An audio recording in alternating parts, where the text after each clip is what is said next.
School की घंटी बज चुकी थी और शाम का अंधेरा छा रहा था। प्रिया मैम क्लासरूम में अकेली थीं, अपनी किताबें समेट रही थीं। तभी दरवाजे पर एक छाया पड़ी। चपरासी रामू अंदर आया। उसकी आंखों में एक अजीब चमक थी। वह धीरे से पास आया और बोला, मैम, कुछ मदद चाहिए? प्रिया ने मुस्कुराकर कहा, नहीं रामू, मैं ठीक हूं।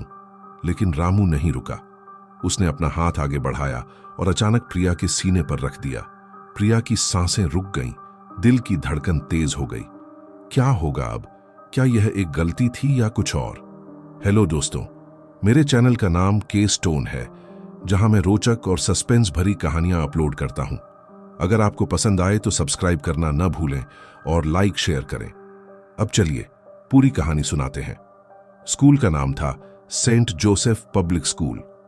यह शहर के बाहर एक बड़े मैदान में बना हुआ था, जहां चारों तरफ हरी भरी घास और पेड़ थे।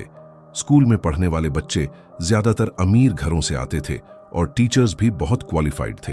लेकिन स्कूल का स्टाफ रूम हमेशा गपशप से भरा रहता था। वहां की एक टीचर थीं प्रिया मैम।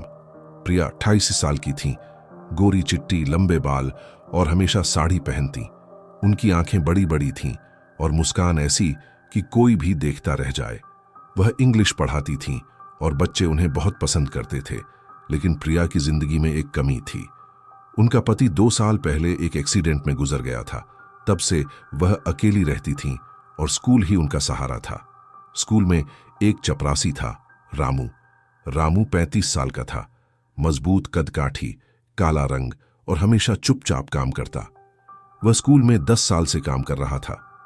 रामू का काम था क्लासरूम साफ करना, चाय पानी लाना और गेट पर पहरा देना। लेकिन रामू की आंखें हमेशा प्रिया मैम पर टिकी रहती।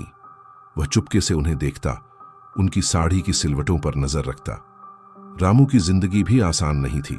गांव से आया था, पत्नी बीमार थी और 2 बच्चे थे। पैसों की तंगी हमेशा रहती, लेकिन स्कूल में काम करके वह गुजारा कर लेता। एक दिन की बात है, स्कूल में स्पोर्ट्स डे था। बच्चे दौड़ भाग कर रहे थे, टीचर्स इधर उधर दौड़ रही थीं। प्रिया मैम रिले रेस का इंचार्ज थीं। वह मैदान में खड़ी थीं, सफेद साड़ी पहने, हवा में उनके बाल उड़ रहे थे। रामू दूर से देख रहा था। तभी एक बच्चा गिर गया और प्रिया दौड़कर उसके पास गई।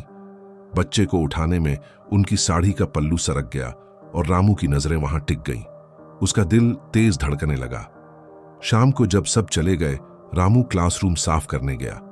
प्रिया मैम अभी भी वहां थी, अपनी डायरी में कुछ लिख रही थी। रामू ने दरवाजा खटखटाया। मैम, साफ कर लूं? प्रिया ने सिर उठाया और मुस्कुराई। हाँ रामू, आ जाओ। रामू अंदर आया, झाड़ू लगाने लगा, लेकिन उसकी नजरें प्रिया पर थीं। प्रिया ने महसूस किया, लेकिन अनदेखा कर दिया। तभी रामू ने कहा, मैम, आप बहुत अच्छी हैं, बच्चे आपको बहुत प्यार करते हैं। प्रिया ने हंसकर कहा, धन्यवाद रामू, तुम भी अच्छा काम करते हो। रामू पास आया और बोला, मैम, आपकी साड़ी बहुत सुंदर है। प्रिया चौंकी, लेकिन कुछ न बोली। रामू ने अपना हाथ बढ़ाया, जैसे साड़ी ठीक करने के बहाने, और अचानक प्रिया के सीने पर रख दिया। प्रिया की सांस रुक गई। वह पीछे हटी। रामू, ये क्या कर रहे हो? रामू ने हाथ हटा लिया। सॉरी मैम, गलती से। लेकिन उसकी आंखों में कुछ और था। प्रिया ने जल्दी से बैग उठाया और चली गई। उस रात प्रिया सो नहीं पाई। रामू का स्पर्श उसे याद आता रहा। डर लगता था, लेकिन कहीं एक अजीब सा रोमांच भी था। अगले दिन स्कूल में रामू सामान्य था, जैसे कुछ हुआ ही ना हो। लेकिन प्रिया उससे दूर रहने लगी। हफ्ते बीतते गए। स्कूल में एक ट्रिप प्लान हुई, पहाड़ों पर। टीचर्स और कुछ स्टाफ जा रहे थे। रामू को भी साथ ले जाना पड़ा, क्योंकि वह ड्राइवर का हेल्पर था।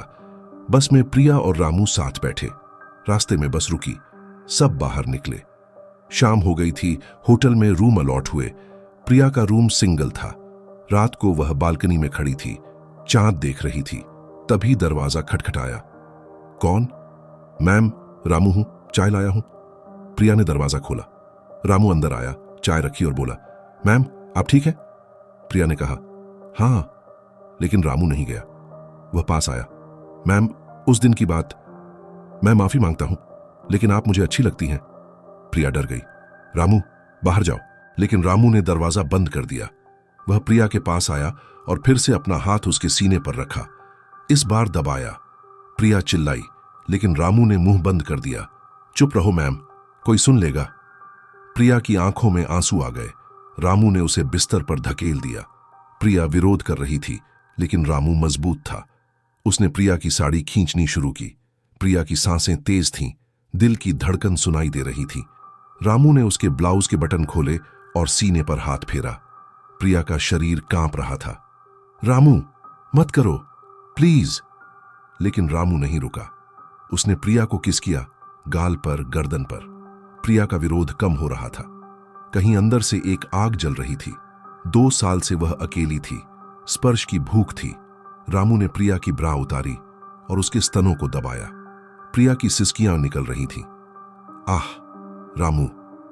रामू ने नीचे हाथ बढ़ाया, पेटीकोट खोला। प्रिया अब पूरी तरह नग्न थी। रामू ने अपने कपड़े उतारे और प्रिया पर चढ़ गया। उसका शरीर मजबूत था, प्रिया के नाजुक शरीर पर। उसने प्रवेश किया। प्रिया चीखी, दर्द और सुख का मिश्रण। रामू धक्के मार रहा था प्रिया की कमर पकड़कर। कमरे में सिर्फ सांसों की आवाज। आधे घंटे तक यह चला। फिर रामू थक कर गिर गया। प्रिया रो रही थी, लेकिन संतुष्ट भी। रामू बोला, मैम, मैं आपको प्यार करता हूं। प्रिया कुछ न बोली। अगली सुबह सब सामान्य था। ट्रिप खत्म हुई, स्कूल वापस। लेकिन अब प्रिया और रामू के बीच एक राज था। स्कूल में चुपके मिलते, स्टोर रूम में। रामू प्रिया के शरीर को छूता, दबाता। प्रिया विरोध नहीं करती। एक दिन स्टाफ रूम में कोई नहीं था। रामू आया, प्रिया को दीवार से सटा दिया। हाथ सीने पर, फिर नीचे।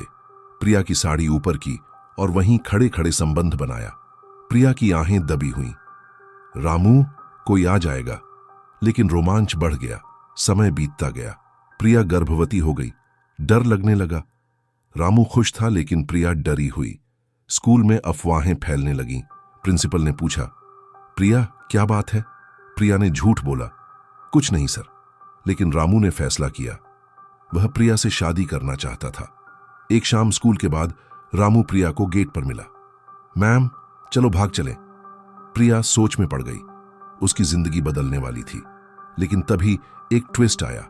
स्कूल का एक और टीचर, राजेश सर, जो प्रिया को पसंद करता था, सब देख रहा था। राजेश ने प्रिया को ब्लैकमेल किया। मैं सब जानता हूं, अगर मेरे साथ नहीं सोई तो सब बता दूंगा। प्रिया फंस गई। रामू को पता चला। वह गुस्से में आ गया। एक रात राजेश के घर गया और झगड़ा हो गया। रामू ने राजेश को पीटा, लेकिन राजेश ने चाकू निकाला। संघर्ष में रामू घायल हो गया। पुलिस आई, रामू जेल चला गया। प्रिया अकेली रह गई। बच्चा पैदा हुआ, लेकिन प्रिया ने उसे गोद दे दिया। स्कूल छोड़ दिया, शहर छोड़ दिया। रामू जेल से छूटा, लेकिन प्रिया को कहीं न पाया। वह स्कूल में ही काम करता रहा, प्रिया की याद में। कहानी खत्म हुई, लेकिन सवाल बाकी, क्या प्रिया कभी लौटेगी?